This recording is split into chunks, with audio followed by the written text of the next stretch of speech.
Hello and welcome along to the Panto podcast. This week my guest is Jamie John, the UK's only drag dwarf, aka Miss DQ. We talk in the episode about being bullied and the emotions that he went through for the very first time he performed at the Palladium.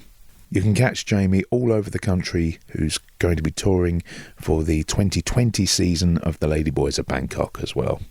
So please sit back and enjoy the latest Panto podcast.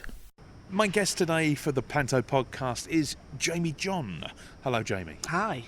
How would you say people would know you best as? A 4'8" flamboyant dwarf. Yeah, you've created this monster in the nicest possible way called Miss DQ. Yes, Miss DQ is the UK's only dwarf drag artist that is going around the circuit, both here and internationally. 3 years in Gran Canaria, left that, came back to the circuit in the UK, and then left to do other things and pursue different career journeys. But yeah, she's been quite good to me. Yeah, she's. I see her pop up on social media all the time, and she's got quite the look about her. She has got a look. She's got a fierce look. She's quite a nice queen, but if you cross her, then there'll be trouble. We'll go into that in a bit. So, did you come from a theatrical family, or? Yeah, my late father, he was into entertainments. None of the family history is performing arts, just him. He went into it and he did pantomimes and films and television and screen and things, and I saw him do a pantomime once and thought, actually, I've kind of got a bit bitten by this bug here and I want to be part of that. So I kind of followed in his footsteps, and that's what's led me to where I am today. Was that watching from the wings then? Watching from the wings, watching from the front, always wanting to be the child that got up on stage with the goodie bag for the song sheet. And yeah, it's just that kind of rolled on and led me into where I am at the moment. And how did that manifest itself then? Did you do school drama? Yeah, did school dramas, school plays. I was always the class clown, so that got me even better on with the drama teachers because they put me up for anything. So I did nativity plays as well, as any child at that age did, and then went on and did mainstream, then took drama GCSEs, and then went on and studied drama and performing arts. So it's been a long journey. So you've always been into that sort of theatrical sort of world? Always. There's nothing else that I think I would have looked at. I mean, when I was younger, I wanted to do cabin crew, because I think that's all about performing as well, when you've got to go down the aisle and put your smile on and things, but you've got to be a certain height to do that, and I can't reach the overhead lockers, so... Well, I'm sure you could, if you... Well, yes, but I'm quite happy with the stage that I perform on. Do you remember then that very first time you actually performed pro? Yes, I was 16. I'd got the time off school, and I was performing at Billingham Forum Theatre with the late Dougie Chapman. It was his production, Snow White and the Seven Dwarfs, and I was with Stu Francis. And I remember going out, and the Seven said, "You'll feel a big buzz when you go out. Everyone's going to scream and go crazy for us. Just ride it." And it's one of the biggest feelings I've ever had. Just starting off my professional career with that buzz and that feeling really did grip me. More than what it did when you were at school? More than what it did when I was at school, yeah. It was the start of me earning a living, you know, my career had started. And what was it about that first time on the stage that... I think for me the first time was sharing that moment with my father. Being on stage with him and looking at him as an icon and as well as a teacher, you know, and having that whole Panto season together, Christmas, and spending it with people that are really passionate about performing. So where was home then? Home, Great Yarmouth, east coast of England. So it's quite the sort of cabaret and variety scene there as well. Kind of, summer season. It's very difficult to do big things. I mean, you've got the piers and like the small theatre shows and show on the pier, show on the prom, you know. Did you go to them as a child as well? Yes, I used to love them all. I mean, I'm only certain age. No, I'm 31.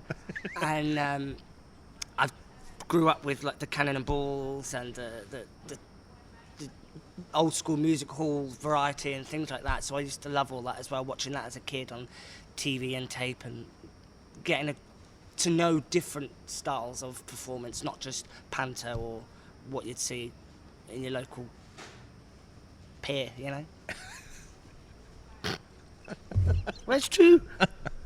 Was it difficult then as a child? You said about being the class clown, without getting too deep or anything like this, but did you find you needed to make people laugh? Yeah, because being, well, I've said before, a dwarf, or restricted height, or a little person, whichever way you want to look at it, you do get that sense of bully. You get bullied a lot, and I think a lot of people use humour to impress people to get over that sad time of your life growing up as a child and experiencing things that are going to be different, and people not necessarily liking you because you're different.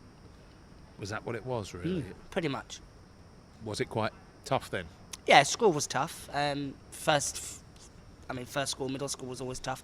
High school was a real big eye-opener, and that's where I first stood up for myself and said, enough's enough now. I'm just like you guys, just like anybody else out there, you know? It's a shame that kids can be quite cruel as well, like that. They can, but I hope that education teaches them the right ways. Do you think it's changed a lot recently over the past few years? Yes, the educational system has changed. People are educated into people being different, whether it be race, religion, size, anything. And I think that the communities are very open now, and the stigma is slowly disappearing, but no matter where you go, there will always still be that one situation where somebody just doesn't like you or just disagrees with you just for you being different. But they don't disagree when they come and see Seven Dwarfs in a pantomime and love it. That's true. Which is the crazy thing for me. You'll have someone shout something down the road that is not necessarily nice, and then a couple of days later you'll see them in the audience with their children loving life.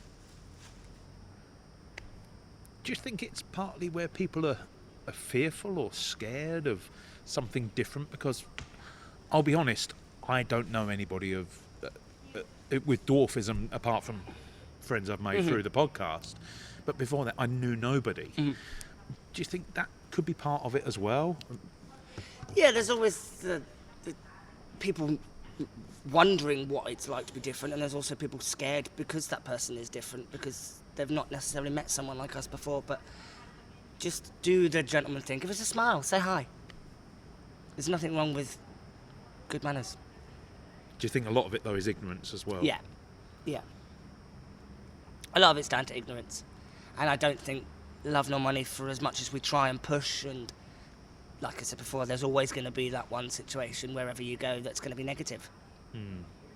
How are you finding then people, once they've seen the pantomime, their misconceptions?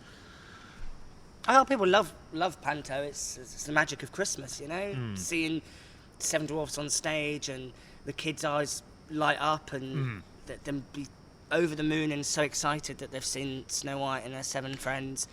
It's good, and you make dreams come true in a sense for children. And I think when people realise that having seen a pantomime, how much magic and love and family there is with that, they do go away with a very different mindset of what they've had if they were to be negative going in.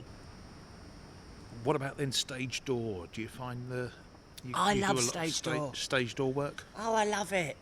Love it. I mean, I'm the first one to have a cup of tea and a cream scone, but if I have to put that aside just to go downstairs and see kids that are wanting autographs or pictures, and mums and dads and aunts, and you always get grandma there as well, just to make that little bit of special time for them really does make a difference for me. And I think that's what it's all about. It's about making that moment extra special for those children, because they may not have seen a pantomime before, or may not have experienced the magic that we bring performance before. Did you go and see many pantos then as a child? You said your dad was a performer. Yeah, so many of the Snow Whites, Jack and the Beanstalks, Mother Gooses, quite a lot, and I enjoyed the time. And do you feel it was part of your family's Christmas as well? Yeah. My mum always used to try and take me to the local pantomime, and we used to always watch one on telly at Christmas. Now television's changed quite a lot. You don't necessarily get the Christmas pantomime, but yeah, it was part of it, you know. What pantomime are we going to see? When are we going? What time's it on the TV? those times were our time. You know, nobody. Oh, do you want to come out for it? No, no, no. I'm going to the pantomime. It was 100% panto. Proper family feel to Family it. feel time, yeah. Did you travel round then with your dad, or did you just go and see him perform? No, just saw him perform wherever he was, and then I had an opportunity to work with him in Blackpool in 2005 at the Grand Theatre, but unfortunately that's when we lost him during rehearsals, and I had a choice at the time whether I wanted to finish there and then or whether I wanted to continue, and I said that I wanted to continue because that's what he would have wanted me to do. So I continued from Blackpool, and then from that got into an agency and met a lot of producers of pantos, and that's where I went round then from panto to panto every Christmas. You've mentioned TV as well. You were part of the Seven Dwarfs Yes. show. How was that? It was a very, very... It's difficult, you know. It's 7 people living together in one house. We'd all met at small times on different gigs and shows and things, but to then live together for a longer period of time, doing the show as well, it was a struggle at times, but I loved the experience. It was really good, getting to know the guys, getting to know people who had dwarfism and their experiences, and different people's mobility, different people's ways of how they live, whether they've got adaptations to cars or the house, or whether they just live a, in inverted commas, tall person's life and just get steps and things to reach things. It was real good eye-opener, and I made some really good friends from it. You didn't think at all it was exploitative? No, I think it got us out there, and I think it got a really positive message out there to people that are wondering what life is like as a dwarf. When you're on tour then, and when you're doing the pantos, do you find yourself budding up with other dwarves, or does it not matter? Yeah, you always ring, when the agent rings or the producer, we've got 7 dwarfs and you're here, you're like, right, who have I got? Ring them up and say, do you fancy sharing digs? Because I'm one of those that would like to save a couple of quid, you know. If I could save a tenner a week, that's another gin and tonic. Where's been your favourite places then to perform? I have 2. My 2 favourite places. One is the Palladium, which I was really, really lucky and fortunate to do Christmas just gone. And my other was Blackpool, because I've done Blackpool twice, maybe 3 times now. And it's got that feeling, because obviously that was the last place that I was going to perform with my father. So that's why Blackpool. And the London Palladium, well, that's the icing on the cake, isn't it? It's one of those things where we made history. Certainly bucket list. Definitely bucket list. Anything else that you'd like to do, stage-wise? I'd like to do a musical. I'm a big lover of musicals. I've seen several in the West End. So a musical would be lovely to do. But in a sense of not doing it as a dwarf, just doing it as myself. As a person? As a person, you know, not having to be that stereotypical character. So that would be nice. So if there's anyone listening out there that would like a little person in a musical, please hook me up. Or a person? Or a person. A person. What's your dream role then? Oh, we could be here all day. I'd like to play Jamie in Everyone's Talking About Jamie, the musical, because that's an iconic story about a young guy who wanted to become a drag queen and go to his school prom in drag. And I kind of think, well, his name's Jamie, my name's Jamie, and I've become a drag queen. So that would work quite nicely. Kinky Boots, that would be nice. Billy Elliot. Anything, really, to be fair. I mean, I could roll off all the inadvertent camp roles that I could play, but there's also roles that don't have to necessarily be based on drag that I could play as well. There's many strings to my bow. Oh. Oh, yes. Who then would you say your influences were when you were growing up? My father. And I know I keep saying it, No, but it's one of those things where, for what he taught me, I have to take me out to him for that. Inspirational people. Ooh. I like a lot of comics, you know, old school comics, ventriloquists, that sort of style. I don't think I've got an actor or actress that I could say, wow, that's me, because I like a lot of different things, from straight acting to comedy to like I said before, variety. So I think it's an amalgamation of many. What things then did your dad actually say to you and guide you with? He used to say to me, you can do anything you want, you're unique. And he always used to say, dream big, do what you want to do, nothing's impossible. Or make the impossible possible. And I think that's what I've gone and done. And he always used to say, just go out there and do yourself proud. And hopefully, so far, that's what I've done. Does Mum come and see your performances? Yes, Mum comes and sees me all the time. She loves it. Front row, whistling, cheering, whooping. Stepdad there, Aunt Flo, Grandma... No, I ain't got an Aunt Flo, but you can imagine the kind of storyline that is. Where the family come and sit on the front and cheer and stuff, yeah. They love it. So when then did you first come up with the idea about Miss DQ? I mean, we briefly spoke about her a minute ago, and she's... Well, you're best off describing Miss DQ, really. Miss DQ started on a whim. I was watching Eurovision, and a Helsinki artist came on known as DQ, which stands for Drama Queen. And I loved it, the feathers, the quick change that she did, the confetti, the sequins, and thought, I want to do that. So I used to dress up and do charity nights, and someone said to me once, you should look into this, because don't think there's a dwarf that does drag. So I looked into it and found that there were no dwarfs in the UK doing drag, so I thought, right, I'm going to go for it. And I went for it and created the character Miss DQ in homage to what I'd seen as a memory, and obviously to avoid copyright, I put the Miss in there, and DQ now stands for Dwarf Queen. And the character that she is everything I feel I can't be. Okay. And she says things that I feel I can't say. She does things that I feel I can't do. She has two sides to her. She has a family side, because she's available for family shows. And then she does the circuit, where she's a venomous queen. She's got a tongue on her, you know. If you wouldn't want to cross her in the street. And she would say what she feels of you. If you heckled her, that's it, you might as well leave. It's a clown in a gown. It's being able to be someone different, someone that I can't be. And at the same time, it's still about entertaining. Because a lot of people say to me, oh, when you're in drag, do you feel that you can pick on people and be a bully?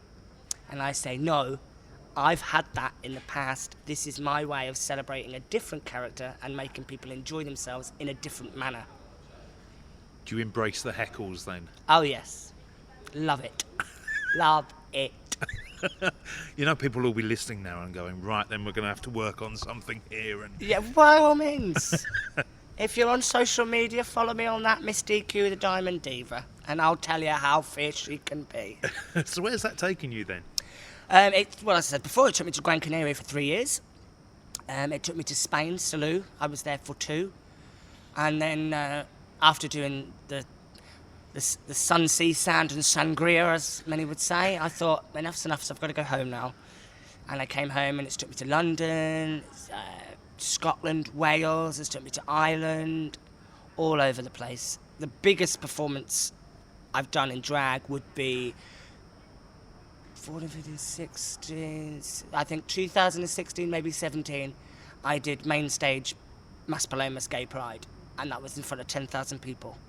Wow, what was the reception like? It was incredibly huge. You can find it on YouTube. And now we're currently actually speaking backstage at the Ladyboys of Bangkok. Yes.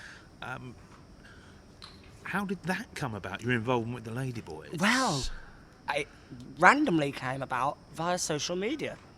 They had a little guy working with them before, and he'd been with the company, I'd hate to think, many years, since it first started. And time came to a halt that he needed to retire and take some time out, so they obviously had to look for somebody else. And they found me, and I got a message, would you like to come and join? And I just thought it was for an audition, kind of see what happens. And I turned up, and I was in the show that night, rehearsed that afternoon, and then they said, we really would like you on board. Is it the sort of thing you would do? And I thought, yeah, because the show is just an incredible show. It's a celebration of life, diversity, and being who you want to be, not having a label, you know. And I had 48 hours to decide. Now, by this point, I'd already had booked myself for drag, but it was so early in the year that I was able to cancel those gigs and get those filled in by other drag queens. And the people were really supportive and said, it's the big thing for you, go and do it. So I'm really lucky to have a lot of really supportive followers. And that was me. That happened in April, and I'm now here until the 24th of November. And you're signed up for next year as well, aren't you? And I am signed up for next year, yes. So watch out, UK. UK, watch out. Only this time, watch out, because it's not just me that's going on this tour. Miss DQ is as well. Is she? Yes. Oh, So the venom. brace yourselves. The venom will be all. Brace yourselves. Right then. Well, I saw you perform the other night. Where on earth do you get your energy from? It's just saved up, isn't it? Is it? Yeah. It's just an energy. It's a buzz, you know. It's a feel when you go on that stage. Well, because the show I'm doing now, I'm a good 30, maybe 40 minutes into the show before I'm on, and it's the same when you do Panto. The dwarfs aren't on until later on in the first half. So when you go out there, you have 30 seconds to a minute to get that audience in the palm of your hand. So you've got to be energetic, you've got to be happy, you've got to be out there and giving them your all. And you've got to give every show as it was your last show with these people come to see it. So yeah, it's just one of those, saved up. Lots of Lucozade. I don't drink coffee. He says, swinging a coffee. He says, sipping a latte. Well, we're in a PVC Ladyboys of Bangkok tent, you know? It's not Starbucks. Oh, dear me. Oh, I gave him a plug. Does that mean I get a spiced, what are they called? Spice latte. Spiced latte, would be nice. It's a bit nippy, isn't it? It's very cold, and you can tell that it's getting closer to the Christmas season because of the weather. It's getting nippy. I'm having to wear jumpers and trousers. Especially up north. Especially up north, yes. Do you get excited then when the script arrives? And I get excited from the moment I know that I'm doing it. And sometimes that could happen as early as February.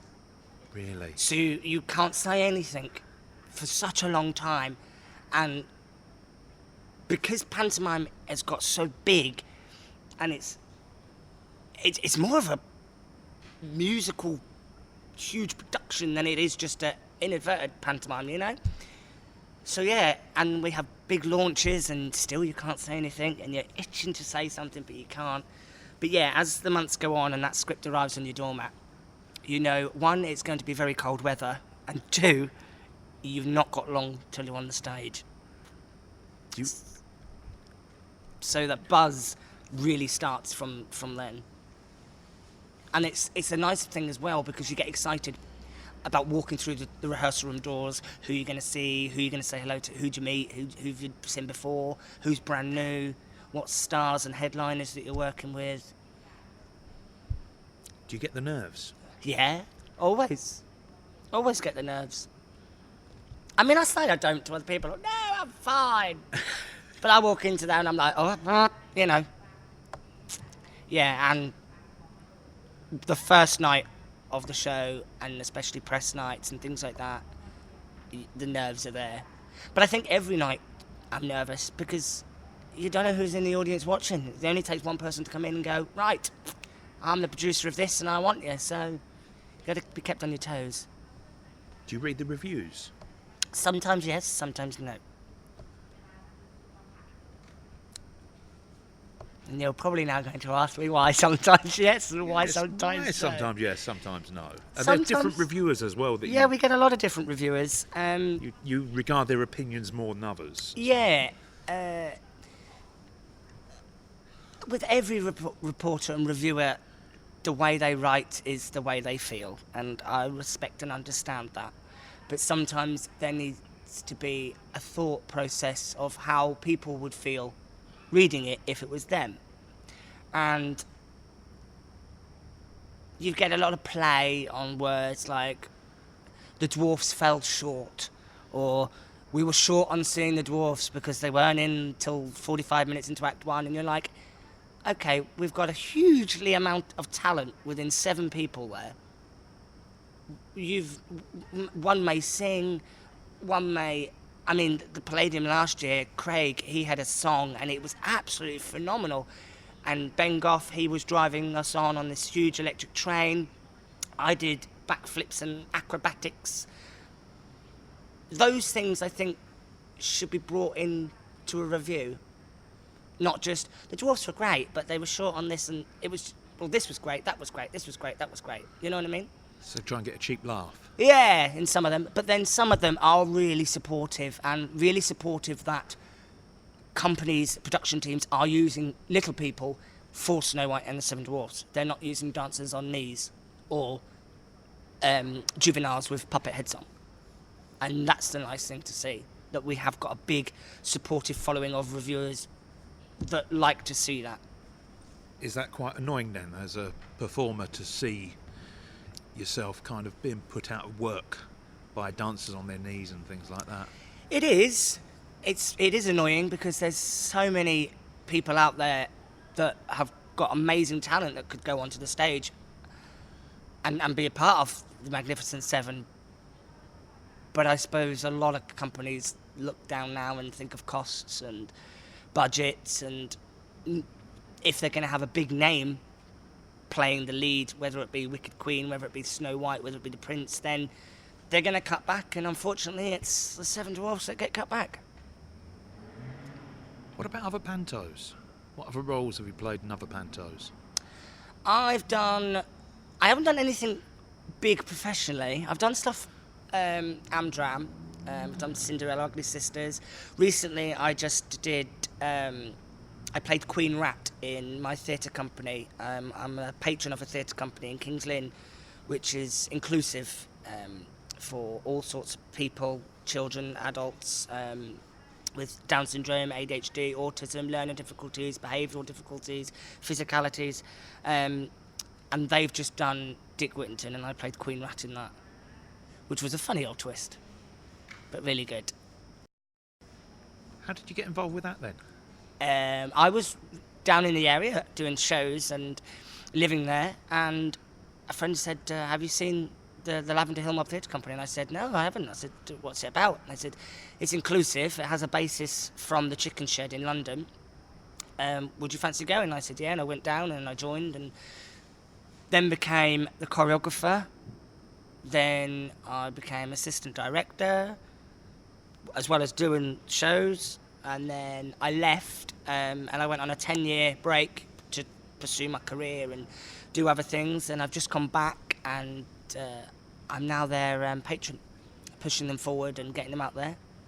What and joining them out. Yeah, real big honour, real big honour. To see some of them, when I first met them, shy, timid, some of them not wanting to go on the stage, some of them not wanting to speak or sing. Now to see them singing and dancing and acting and putting on big shows and like wartime shows and musicals and things that are all originally written. Nothing's ever copied from scripts that you see. It's all written especially for them, including songs. It's a really heartwarming thing to see, and it gives them the opportunity of having a purpose and a feeling for when people say, you're not going to do this, you can't do this. Or these days you've got to have A this, A that, A star, A this and that to get any further in your career, or for college and university. Well, these students have been kicked out because they haven't got that, and we're giving them the opportunity to perform on stage. So you are seeing people shining, you are seeing people taking advantage of this great opportunity. 100%. What's next then for Jamie John? Next for Jamie John? Well, I'm still with the Ladyboys of Bangkok until the 24th of November. And then luckily I have 2 weeks off. And then I am in the thick of it in Birmingham, at the Birmingham Hippodrome, doing Pantomime, Snow White, obviously. We're with Leslie Joseph, Joe McKeldry, Matt Slack, Dorian Tipton, and Jack Yarrow, who's just done Joseph, and Suzanne Shaw, I think she's Snow White. I should really look this up. But yeah, that's next, and then after that, it's straight back with the Ladyboys. No rest for the wicked. Do you get to go home much? Funny you say that. I put a post on Facebook that I only get to go home 2 weekends a year to see family. And that's because of family working and being away and doing other things, and the school holidays, what with Ryan, my brother, he'll be at school and stuff. So this year, I would finish mainstream work and then go on a holiday, or I'd go and find my drag work, but this year I'm taking 2 weeks out. What are you going to do in them 2 weeks? I am going to sip gin and tonics whilst laying on the sofa imagining that I'm on a beach in Barbados. Which probably isn't going to happen. I will be going around the family, seeing the family, and having an early Christmas with them all, and just having some R&R time, you know? Might do some Christmas markets and things that you don't necessarily get to do over the winter period, because Panto takes a lot of time, and you don't get much time off. Do you find it quite exhausting on the body? It does get exhausting, yeah. But I have a very strict regime of keeping my health together, and my physicality, exercises, eating well, drinking well. Maybe I drink too well. But having to think about number one and doing that, you know. Because the second you start letting yourself and your health slip is when it becomes a danger, because you're then starting to let your work and your performance levels low. And nobody wants that. Have you seen that with other performers? I've seen that with a few performers, yeah. But it's entirely up to them how they want to live, you know? But you look and you go, right, that's not for me. That's not for me, no. You have 2 shows a day. You've got to be your best, because it doesn't matter whether there's 50 people in an audience or 550 people in an audience. Each person has paid the same price to come and see that show, and that show should be the same level, same pace, same experience, same fun as every other show that you've done. And that's one thing I believe in. Give the audience what they pay for, no matter who, what, where, when. Do you ever find sometimes with working with other people with dwarfism or of little stature, do you find sometimes there's egos that can occur? So there's egos between all 7 dwarfs that work in a production, you know. Dopey's trying to outsmart Happy, and Happy's trying to outsmart Grumpy. Oh, it happens. But it happens, I think, because when you get a 7 together, they are so passionate about performing, because there's not a lot of opportunities for 7 dwarfs to work together, because many companies don't use dwarfs. When you get together, it's, right, yes, come on. And then you think, well, hang on. But there's no pecking order. Every little person is the same, whether you're playing the lead or whether you're playing the comic Dopey. Each one is the same. You've all got that amazing bit of talent. You've all been chosen for a reason to be in that production. Give it your best. And just get on with everybody and laugh and enjoy yourselves. It's your Christmas as well, isn't it? It's Christmas as well, you know. Everybody should be happy at Christmas. It only comes round once a year. I'm glad that's it and all, because it's expensive. What would be your advice then for producers that may be listening and want to cast dwarves, or trying to sell the actual product of real dwarves in a pantomime? I think my advice to any producer with regarding dwarfs is, don't tarnish each dwarf with the same brush. There are a lot of dwarfs that have gone out there and learnt their trade, whether it be dancing, whether it be singing, whether it be acting. And there are a lot of dwarfs out there that don't necessarily want to be in the performing arts industry, but are lucky enough, because they have a growth condition, that can get work for being small. Some are mobile, some are not. Some have physical difficulties, some don't. When you're looking out for little people, take that in mind, and also take in mind that we're just the same as everybody else. If you're going to get a 7 together with a magnificent 7, it's Snow White and the 7 Dwarfs. No matter whether you've got a big name in the show, whether you've got Prince, whatever, still keep us on thought, not just a group. Keep us there with your team, because that's happened a few times with myself and little people that I've worked with, but also look at individuality in people. If 6 can't do something but 1 can, work that into the group, because, as I said, each little person has got something individual about them. 1 can sing higher than the other, great. 1 can do backflips, great. Use it all to make a 7 work. Instead of just 7 dwarfs on stage, make it a magnificent 7 and part of the show. And also, we don't just have to do Snow White and the 7 Dwarfs. There are other pantomimes out there that a dwarf could fit in. Like, you've got The Cat in Dick Whittington, Ugly Sisters, Ping and Pong in PC. So many. The list is endless. It's about taking that chance and giving the chance. Have you ever turned round and been uncomfortable with a script over the years? Luckily for me, I don't think I've been uncomfortable with the script. There's been a few, how's this going to work out? But luckily for me, I've been very fortunate with the scripts I've got, because the producers have given me the lines that I can deliver well. With that, they've given me a character that I deliver well. And some of the bits have been written with producers that I've worked with year after year, have written then for me, which is quite good. So luckily, I haven't had a bad script yet. Have you ever seen anything that's made you go, ooh, in other performances?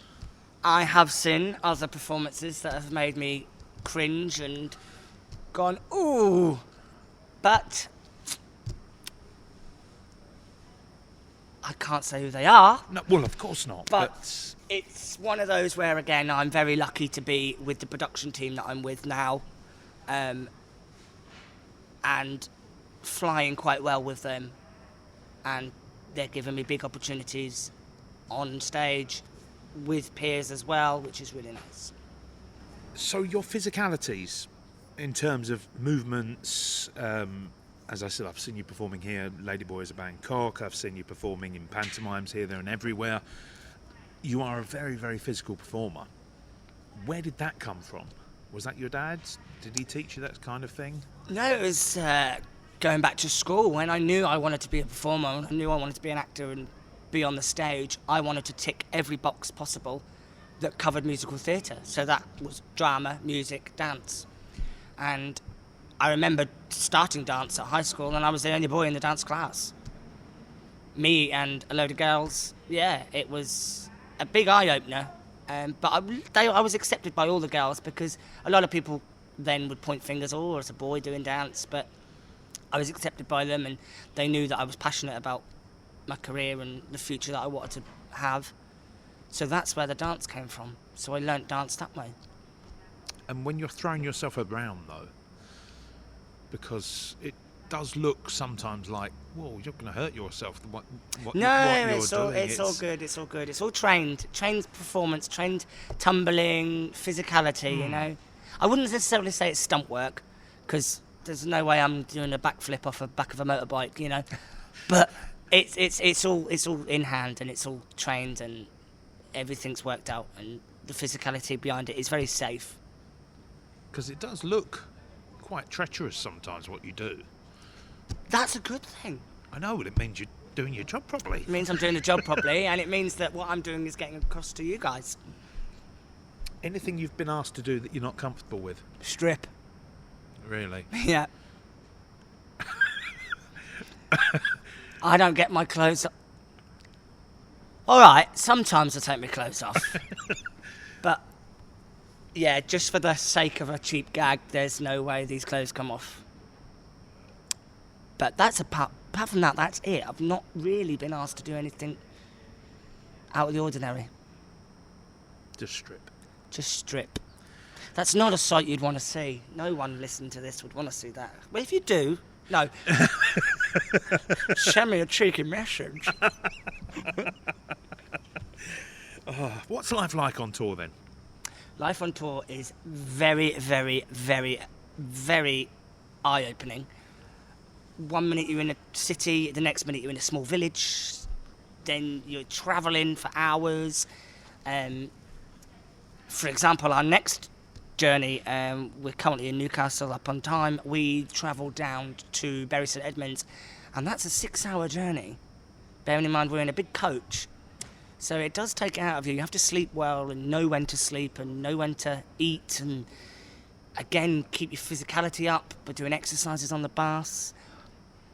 But it's an amazing experience because you see different places, you see different people engage in a show in different ways. Like, the big cities grasp it, theatres, they love it.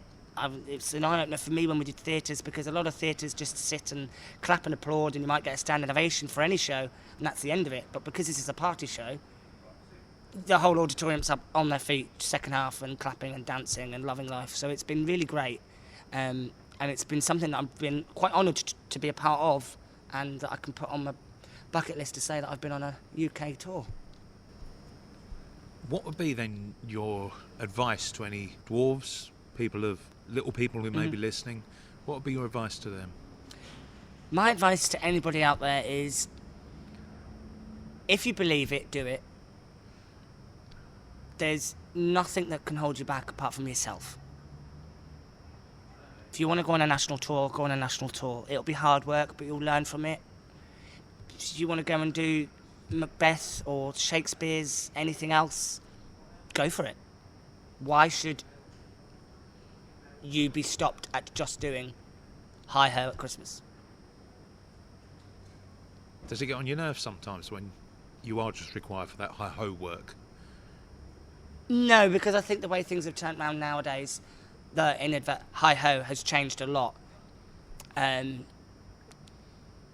I first started, it was, let's just get 7 dwarfs, put them on the stage. But now it's changing round, and because the productions are getting bigger and bigger, we are now starting to be used as talent. And a lot of productions are now fighting for different individuals to be part of their production, because they're seeing the worth in little people and the talent that they can bring. So again, my advice I would say is, be who you want to be to anybody, whether it be a little person or not. If you want to get into performance, do it. Be who you want to be. If you want to be a clown, be a clown. If you want to be a performing arts dancer, go for it. You want to be in a musical, go for it. Going back, right the way back to the beginning. Yeah. Have you ever seen any of your bullies from school? Yep. I did a show 2 Christmases ago in a local bar in Great Yarmouth, and 5 people in that audience were who used to pick on me when I was younger. And they all came up, gave me a hug, shook my hand, and said that it was amazing, and they were so proud of where I went. How did that make you feel? 2 ways. I mean, I felt a bit like kicked in the stomach, because I thought, why couldn't you have said or been like this when we were at school? But then I also felt quite relieved that they had educated themselves as growing up to be, way back when I wasn't so nice. This guy's really making it for him, and I'll take it out of, It's to see somebody's success and succeed for where they said that it wasn't going to happen was what made me smile. Do you still speak to them now? Yep. I give everybody a chance. Because way back when, you never know what the future's going to hold. And some of them have learned, some of them haven't. But I'm proud enough to stand and say that I'm very fortunate to have done the jobs and doing the jobs that I love.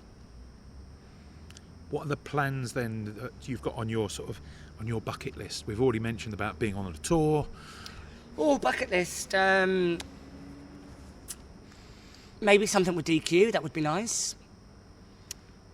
A Lily Savage kind of talk show. Or even as myself. That would be nice, talk show that way. TV, soap, musical, children's presenter. Something different. Vegas? Vegas would be lovely. I mean, I followed Last Laugh in Vegas, and I thought, that'd be great. That would be great. Just what you see, like, you've got the big staircase and you've got the lights and the lift that comes up through the stairs. I just think there'd be nothing camper than that lift coming up, me at the top of the stairs, boom! It is. Little sequin tucks, a few songs. Who do you like singing? I sing everybody. I sing blues, I sing jazz, I sing musicals, I sing Disney. Disney more times when I'm in the shower, but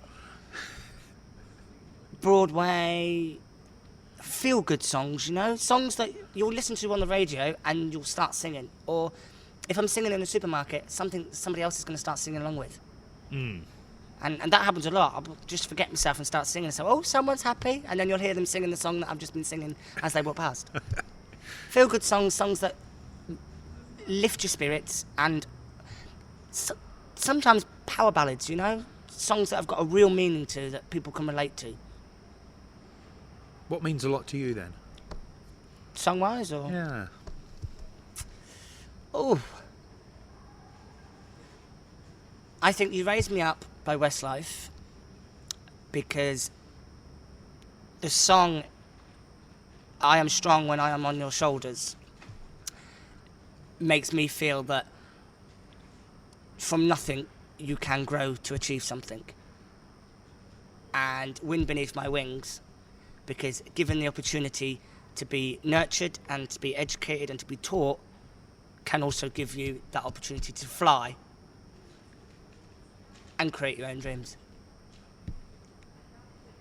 You've mentioned so many times during the interview about educating and people learning more about dwarfism and the community of little people. Could you see yourself becoming more of an ambassador for that within schools? Yeah, I'd love to. I'd love to. I'd love to go into schools and not necessarily just talk about dwarfism, talk about life in general. And that being different doesn't make you any different to anybody else. And potentially crush those situations that you would get with bullies, or even parents, let them come in and listen, and give an overall kind of message that it doesn't matter. Wake up, go to school, get your education, have some of the best times of your life, meet friends, go home, play the Xbox, run outside in the dirt, because when you get to a certain age, all that fun stops and you got to grow up and face the real world. Would you say you've grown up? No, I believe I'm Peter Pan. No short joke intended there, but yeah, for people that have already met me, I think they'd say the same. I'm kind of a wild one. Why grow up? Life is too negative, isn't it? Exactly. I mean, a lot of my friends that I work with, like we said before, they're doing 9 till 5 jobs. They're picking up the phone and dealing with all sorts of stuff, and there's me running around in a Hawaiian pair of shorts and a palm tree shirt, you know? And then you think to yourself, what did you do today? Oh, I went and painted my walls, I've just got a house. You're like, oh, lovely, what did you do today? I spelt the word penis out of happiness in front of 500 people. Come on, you know? Life's too short, just enjoy it. Just enjoy it. Well, this leads me on to my very last question. Your dream pantomime. You can be in it, you can be in the stalls watching it, you choose the production, the theatre, and the cast, alive or dead. Woo! And I'll edit out all the pauses as well. Yeah, we could be here for some time. My dream pantomime, wow. Well, I think this is a choice. I mean, if I was to do it in drag, it would obviously have to be Cinderella. I could play the wicked stepmother, or one of the uglies. It would have to be at the Palladium, but that's already been done. I'm going to go out there and say Jack in the Beanstalk playing Jack, or Peter Pan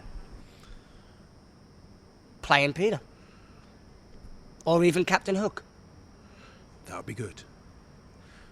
You have a good and a wicked side about you, I will say that. Yeah. Where have you seen me? And who would be your cast? Oh, You've got to choose one. Should we go Peter Pan?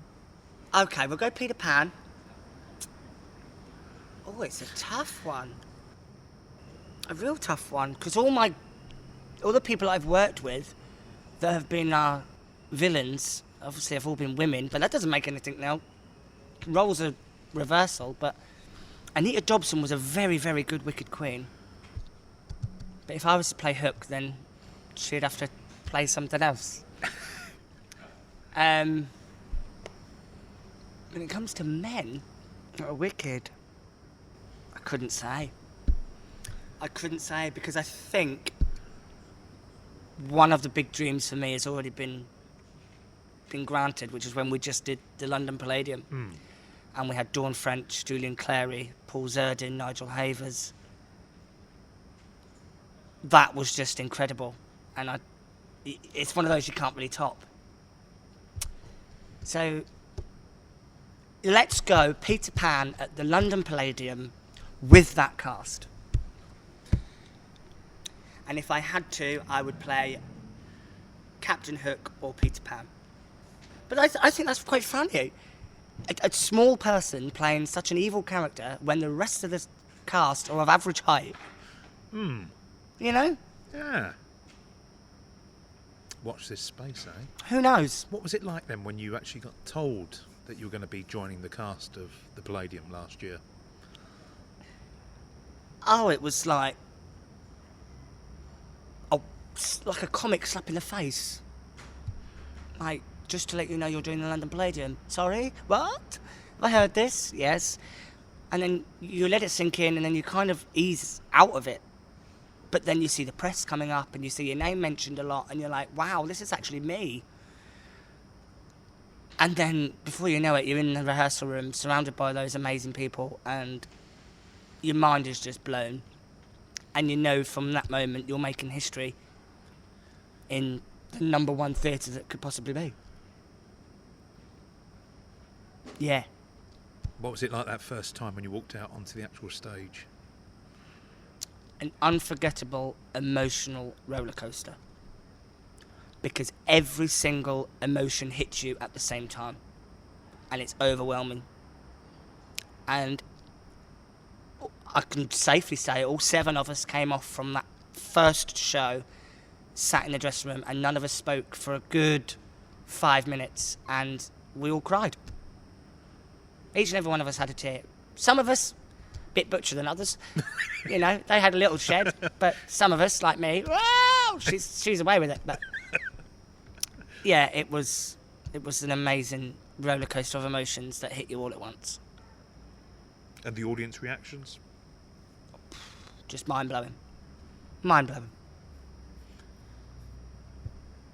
Mind-blowing. One thing that will never be forgotten.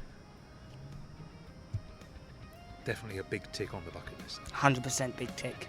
And if I do Peter Pan, tick number 2. Well, Jamie, thank you so much for taking part. Pleasure. Thank you for having me.